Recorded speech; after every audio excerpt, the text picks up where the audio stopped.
J'ai regardé les infos ce midi. T'as vu ce Macron? Quel aplomb!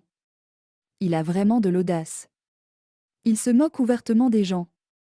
Sans aucun scrupule, il refait le coup des grands discours au temps de Gilets jaunes. Il se prend pour un esprit supérieur avec sa vieille momie. Il n'est plus à l'affiche. Et puis son coup monté, avec Berger ne m'étonne pas. Il lui a graissé les pattes pour qu'il démissionne. Tout comme Martinez.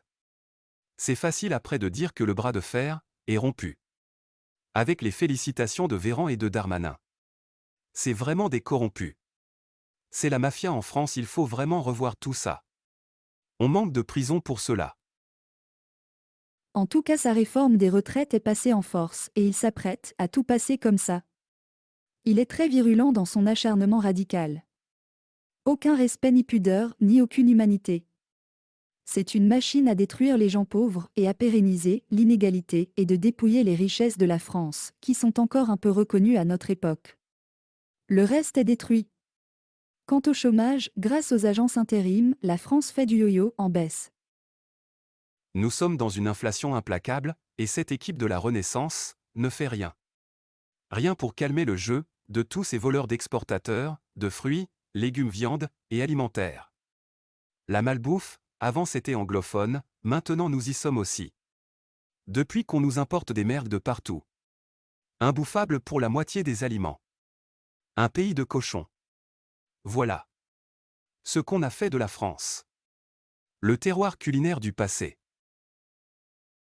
Aucun respect de sa population et de celles qui arrivent par la Méditerranée.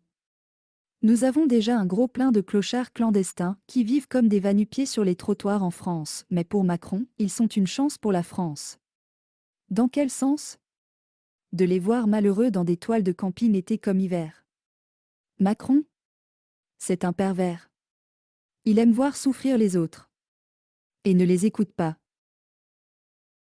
Sa vieille nous a dit qu'il n'est pas seul. Ça veut dire quoi, ces menaces? Il n'est pas seul, on le sait. Mais là où est sa solitude? C'est l'image qu'il renvoie à tout le monde, à l'extérieur, en France, comme à l'étranger. Oui là. Il est seul. Vraiment seul. C'est un rigolo. Maîtrisé par sa mémé professeur de lettres. Très pratique pour ses belles paroles et ses vers sans chier. Le reste c'est creux, via ses réformes, bâclé saucissonné, et balancé comme une boulette puante. T'es un vrai poète, toi? Oui, eh bien. Il est proche de mauvaises surprises. La provocation n'ira pas loin. Pour qui se prend-il?